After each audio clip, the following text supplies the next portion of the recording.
Pills. Huh? Pills, yeah. I want to promote. Pills and automobiles.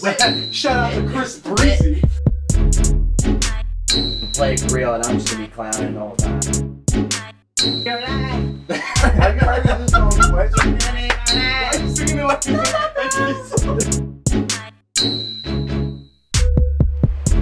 What's going on, y'all? Hey, you are welcome. Singing it in the night. That is the Post Malone remix. Right?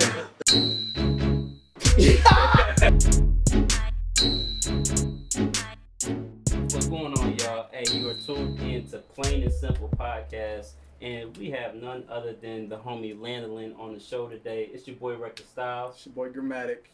What's good? It's your boy Landalin, representing Columbia, Missouri. Stand up. Yeah, yeah. So, I mean, definitely had his birthday yesterday. Amazing show. It was lit. What's today's date though? Because you know the episodes are pre-shot, so you gotta tell people what day it is. You can't Damn. yesterday the episode come out in fucking August October. 30th was his birthday. Today's the 31st. Yep. There we go. Had a show of his own. Had himself, E103.1, and J-Hop on there. Yeah. So tell us a little bit about that and how'd it go. Oh man, it was lit. It was lit as hell.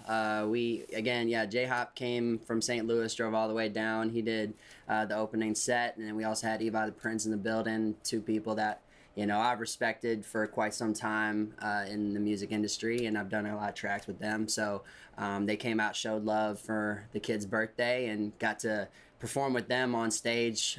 Me and J-Hop never performed together. That was a first. And then me and Evi haven't performed together in a couple years because of his hiatus and everything else that was going on. We just never really linked up musically on a stage before. So that was it was really exciting. Had a lot of people in a building and a lot of love. Como Beach and Cause, some local clothing brands, guys I really respect were also in the building. Had some merch there, and everybody turned out and turned up. Yeah. I'm surprised I made it here. I was dead to the world. Like, I asked you how it went, although I was there. Yeah. You know what I mean? I was great. I was I drunk. thought it was great. I mean, I just wanted to get your feedback on actually what you thought about it. And Oh yeah, I mean, I thought it was smooth from beginning to end. Like each one of you guys has so much talent, like that. I mean, you don't seem. You should be at another level right now. You should be more respected than you are for your craft. I appreciate that. And from beginning to end, man, it was just a smooth transition. My favorite track, and I was waiting for you guys to perform, was Jezebel with J-Hop. Yeah. The Man. beat, each one of you guys killed it. Tell us about what made you write that project. Why did you pick the name, the song title, and what's the For inspiration Jezebels behind it? specifically. Yeah. Jezebels was Jezebels was a song that I wanted to do, and I found myself like looking at what kind of values, or at least what is my direction, and how's this album gonna represent me at the time in my life. And I was coming kind of out of these poor patterns of going out to the club a lot and going out and drinking a lot and not really doing much for myself creatively, just kind of feeding into my self-destructive habits. And in the process, I kind of just started noticing people's behaviors and patterns of behavior just in the club, particularly with certain women who, and so that this really is a song for any guy, and it happens to all of us. Female or male, really, as people will come up to you and literally finesse you finesse situation, bro. for a drink, or finesse you for special treatment in the club, and and just kind of using it like, oh yeah, I'm interested in you sexually, and then they just kind of finesse you, and as soon as you're like, okay, so can I get your number or something, they'd be gone. This hustle's been going on for a long time. It's been a long time, so I like, time. and then there's a lot of tracks out there that are glorifying, like, let me make it rain on some hoes in the club, and I was like, man, fuck the hoes, like, and then I don't even like saying hoes, like, I don't even like saying that, so I literally was like, what's a sort of a medieval term, or a very, very old school, almost Shakespearean term to describe an indecent person, or I'm blanking on the definition, but Jezebel is like a shameless, wicked woman by dictionary definition. Right. So that was really like my whole tactic was, I'm gonna make a track where I'm literally like using the things I notice and observe in the club when I'm out here,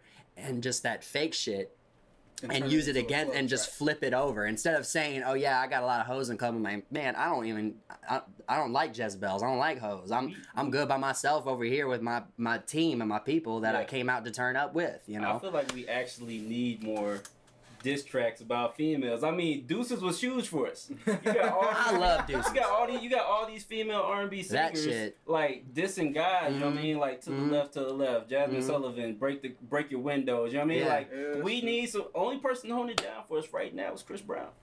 Hey man, you can't co-sign too much on Chris Brown though. He's out there. He does have some cases, but he's representing catch for us some right problems. You know how many people don't buy Chris Brown stuff catch just because of the Rihanna situation? You can't co-sign too much. So no disrespect to Chris Brown, but definitely no disrespect to Rihanna. I'm a fan of but I agree with what you're saying. Like I think in particular, R&B, there is just a lot of, you know, men are always portrayed as dogs, and we're, you know, we go around, we sleep around, we don't really care about commitments, we don't care about our own self-respect, because it's like that double standard. If a guy is out here sleeping around, then he's considered cool. That's just what guys do. But if a girl's doing it, well, then she's a hoe. So then I wanted to flip and say, man, I don't even care about y'all. Like, for real. I'm here with my friends. I'm here with my people. Like, you do you over there, and I'll do me right here, and that's all we gotta leave it at. And that's really what I want to just portray in that song. So like with so speaking on that, and your perspective on the way that men and women interact in popular culture, have you noticed a trend? Because I know we spoke with Evi about this a little bit, because we also talked about family values with him. And there's a trend that rappers are owning their relationships now. Yeah, like you got guys like Kendrick, J. Cole, Big Crit, Logic. They're all completely okay with being like, yo, I'm locked down. That's a new trend, man. Yeah. So do you think that trend is going to continue to increase, or do you think we're gonna see this like disparity where there's like some artists who are these like academic backpack type rappers where they're like, okay, I'm talking about real stuff, I'm locked down. And then these other rappers who are like, turn up in the club, we popping bottles, they're gonna be like, let's fuck up. I think what's great for the industry, is that people are being more honest with themselves and being more transparent, and because I think eventually if we saturate the culture of hip hop with the same themes over and over and over, and it sounds cool to get drunk or high to and be in the club and listen to whatever, but like I feel like people are looking for more substance because there's been so much of that stuff.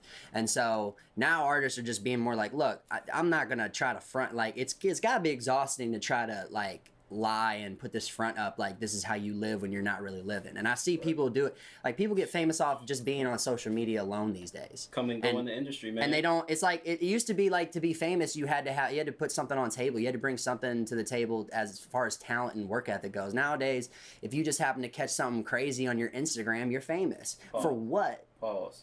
You know, that's all I'm saying. I want to stop you there because you started talking about in the past, you had to bring something to the table. Like, you're a lyricist. You take a lot of pride in lyricism.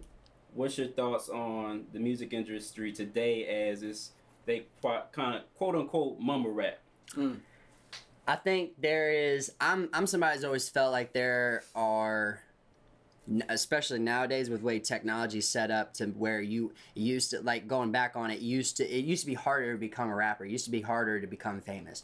And it's a double-sided weapon. It could be a good thing or a bad thing, the fact that somebody who is very, very talented now has the resources to skyrocket if they wanted to. But at the same time, I think it sometimes skyrockets the wrong people. But I think there is a rebirth in lyricism. There's a rebirth in people. People are paying attention more to what substance they're bringing to it. Now, I don't personally have anything against mumble rap. I think it's a genre, again, because the way the world's set up now and the industry's set up now, everybody's got room to make a career for themselves if they market themselves right. And my favorite rapper is not going to be necessarily your guys' favorite rapper. It's not going to be the same favorite rapper as all you guys listeners and viewers. Like, to me, it's like whatever you like it. I just happen to listen to a lot of different things. I probably won't normally listen to the mumble rap very often, but I'm in the club, I got a drink in my hand, and if the beat's right and they got a record that sounds good, it's got rhythm, it's got a vibe, and people can catch a vibe off it, then so be it. But I think everybody could be mad that, I can't believe mumble rap's popular. Well, you don't have to listen to it. You don't have to. But on that, excuse me, on that same note though, wouldn't you say that we were talking about the immensely talented person who has the opportunity now to, you know, skyrocket? Wouldn't you say that it's kind of the responsibility of the culture to say, okay, we've got these dope beats and these dope hooks. Why can't we just keep putting dope lyrics and then have these hard songs in the club? Just have some lyrics, some content. Why do we have to do mumble rap? And I think that has to do a lot with the way the industry has been ran and structured for so long. It's been record labels who don't really care so much for the culture as more just the money side of things, and that results in people, you know, this saturated music going out because they know it'll sell records. Like, you look at anybody who, if they didn't build their own fan base, they didn't have something that they can say, yeah, I have dedicated listeners who've been with me, they know my real lyrical thought out stuff, and then they blow up with one record and then they get signed. Well, then that label is looking right at you. Okay, I need you to recreate that single you did for me, and I need you to keep making money for me. So the problem with that is like, you see a lot of artists that are like, man, they're keeping it real. They're not going to sell out. They're not going to sell out. And then people get mad because they happen to change what they're rapping about. It's like their life changed. They're not going to rap about the same things. True. So I feel like it has a lot to do with how the industry's set up right now. But I think with the way technology is starting to turn, I mean, you look what Chance the Rapper did at the Grammys this past year. Like, he didn't sell that album. He gave it for free, and yet he still won Grammys, and that had never been done before. And so I think there is a sort of a second renaissance for that culture that could be coming. I think there are a lot more lyricists that are popping up and saying it, and there's a lot of, you know, the mumble raps or whatever, you know, everybody's progressing. The genres are starting to cross over more, and it's just, I think it's an exciting time for hip-hop, and that's pretty much because I feel like we're starting to get away from that super commercialized. It's commercial, but it's a little more authentic, and it's a little more honest. The best time for hip-hop. Like, you have Meek Mill drop Wins or Losses, Kendrick, Damn. Like, Kendrick really pushed the envelope with doing like the ratchet turn up beat type deal and putting like actual bars on there. So I mean, it's very possible for hip hop to keep doing like that, and kind of two birds with one stone. See, okay, so but speaking to that same exact thing though, so you got Humble by Kendrick, which is a hard track with some bars on it, right? But how come a song like Look What You Made Me Do by Joyner Lucas gets no love? Joyner's got bars, and the beat is hard, and the hook is catchy, but the song gets no play. But we'll listen to Bodak Yellow. Don't get me wrong. Shout out to Cardi B because I love that song. But she ain't got no bars. Like, Joyner got bars, bro. Like, and his songs. I think it's just gonna take a little bit of time because people are just now starting to hear more and more about Dave East. Yeah, so, I mean, Dave East, if you thought about like on hard tracks, bro, and I just think so. You're saying that like we're moving towards that. I feel like the elements have been there though. Yeah. If you think about it, and just nobody said, let's put 2 and 2 together. We want somebody who's got bars, but we also want these hard tracks, and it's like only 3 or 4 people really doing that, but they're not getting the love. Very few people who can walk that between line. Do you think it has to be the core following, maybe? Like you have to have a big enough core to do that because like. With J. Cole, Kendrick could do it, right? Obviously. For J. Cole's For Your Eyes Only, he took that risk. Kendrick, to Pimp a Butterfly, he took a risk, and then he came back. But it was kind of like he had to come back with a mainstream type. And to speak to like artists like Kendrick and J. Cole, like I think those are artists that we have a lot to thank for at least the rise in lyricism and the rise of the concepts to music. Like, especially like looking what Cole. Kendrick, but I specifically I'm thinking of Kendrick on Damn, the fact that, you know, up to this point, like we all pretty much the whole industry, give or take a couple people who don't like Kendrick Lamar, knew he's been a genius and he's been literally been Kendrick Lamar. This album has got so much mass appeal and people don't even fully appreciate the greatness of that album. The depth of it. The fact that he made an album that you can play front to back and then back to front. It's supposed to be played backwards. He confirmed. I'm pretty sure he confirmed. He said this is how I meant to do it. This is how I meant to make it. Right. I think artists like that who do push the envelope, they take risks and they take the box and they think outside of the box's box. Like they are literally like just thinking like their thoughts on another planet. And I think that pushes artists to okay, I gotta think deeper. My visuals gotta be. I think it's gonna help drive us to the whole music industry towards more creative concepts and not just keep doing the same thing over and over and over. All right, while we're on talking about artist appreciation, you mentioned Chance the Rapper not too long ago, and you opened up for him and Tech N9ne. What was the experience like? Was that your largest crowd performing in front of him? Did you get to meet him? Yeah, it was. It was actually with Evi the Prince at the time. Me and him were on the same label at the time, and I was a hype man for him. So it was kind of like an opportunity for me to get on that bigger stage, get in the same rooms, rubbing elbows with people, and doing those shows. And we performed because we had I believe Chance the Rapper came to Mizzou for Mizzou homecoming one year, and this was when 10-Day just dropped. So this was he was not near the level that he is now. But he still had a large following though. It was Chicago mostly based, and that's why he did so well at Mizzou, is because there was a lot of Chicago students at the time that were going, and so they had this homecoming show. He came out. I had never heard of the dude. I literally was like backstage, like just watching other acts, and I'm just standing here, and then he just kind of like waltzed up, and he was just like standing like this close to me, and he was kind of cross-armed. He's just watching show too, and I look over, and I didn't know who he was. I was like, "Oh, what's up, man?" He goes, "Oh, what's up, dude?" For real? Like it was just hella casual, and it literally the interaction lasted like you'd never seen him before. I had no idea who he was. Are you serious? And I was literally standing this close to him, like backstage, like, and we were just like watching the show. We were just watching the show. And I go, "What's up, man? What's your name?" He goes, "Chance." And I go, "Oh, I'm Landon."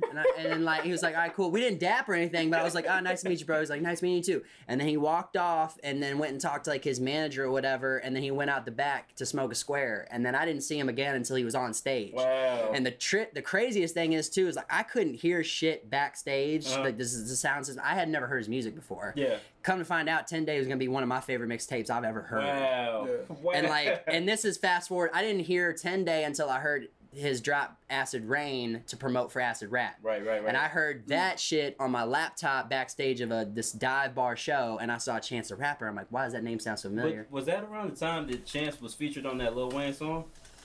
Yeah, I think that was it was in between. I think I don't know. Right? I think Acid Rap hadn't dropped yet. I think he did that a feature before Acid Rap dropped. I think it was to build. I can't quite remember when that dropped. I'm bad with timeline. I can't quite remember that. I thought like yeah. Like, but yeah, just I had no idea who he was at the time whatsoever. Yeah. And then fast forward, he would become one of my favorite artists. Period.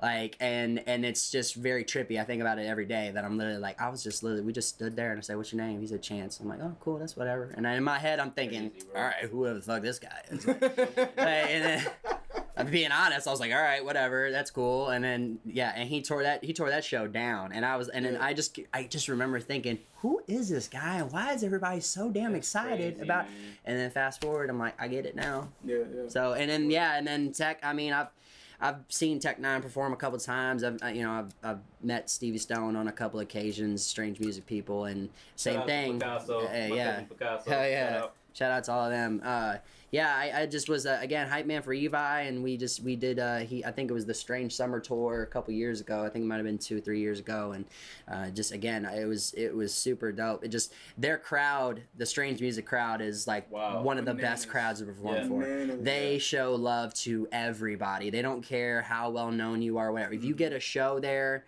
if you get an opening spot for them, I wasn't even the featured artist. Evi was. They were showing me extreme love just because I was somebody's hype man. Right. So like that, I would love to do shows for Strange Music fans again. And then honestly, that's the fans I tend to want to talk to about music because they're so passionate about the artists that are on that label. They carry those. They literally lift those artists up, and they have the most authentic following. And I think that is the key to longevity. And that is the key, the reason why Tech N9ne has remained on top in the Midwest for a reason. He continues to reinvent himself and continues to build this empire around himself. And it all started from CDs in a trunk and kept it insanely underrated.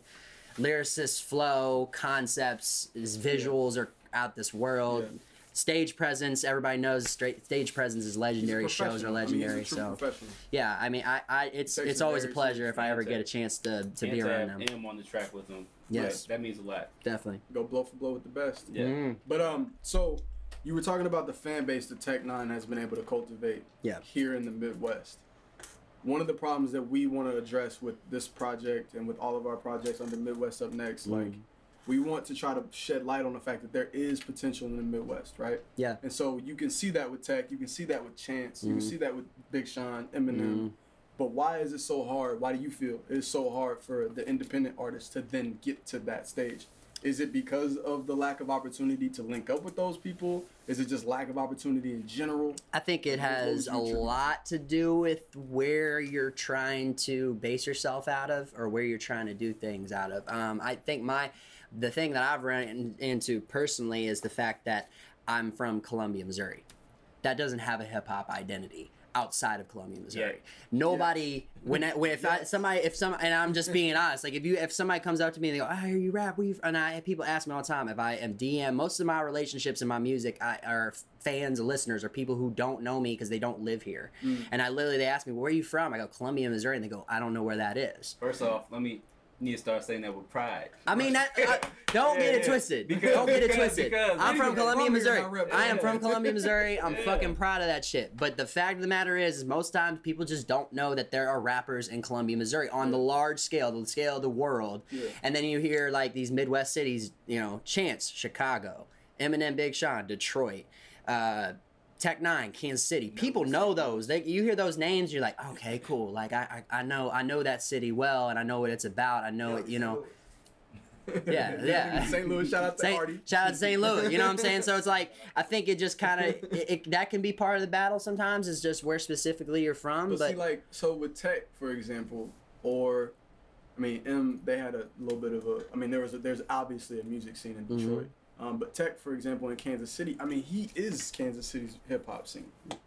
He is the top, he is the alpha and omega of Kansas City rap. Yeah. And so why is it not possible to do the same thing? And then why do you feel it's not possible to do the same thing in a city like Columbia? I know it's not as big, but I think anything's possible. I think it is possible. I think it definitely it could use some work. It could use some expansion and just.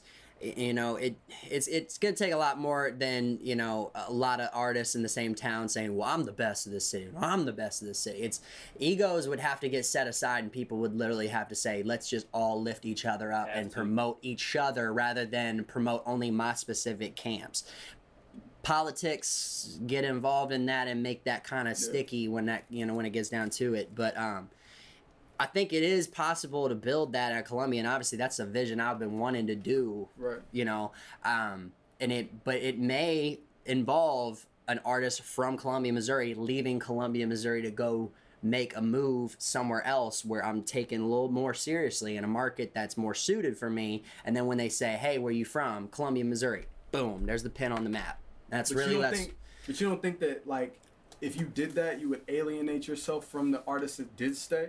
Because you said that there's already this ego battle of who wants to be the best in even just Columbia. Ideally, so if you left and then just came back like, oh, by the way, I left and made this move and now I'm running Columbia, like, do you feel like people here I don't think it would necessarily. I don't think I would even ever say I'm running Columbia because I don't think I would ever say that. I'd be more like, yo, this is where I'm from and there's a lot more talent where that came from. Y'all just need to put your light on it. Because like that, and that's really all I want. Like the music industry around here, especially the live performance for hip hop, has slowly the opportunities for performance and to build your network, build your brand. It gets a little smaller and smaller because venues are starting to drop off.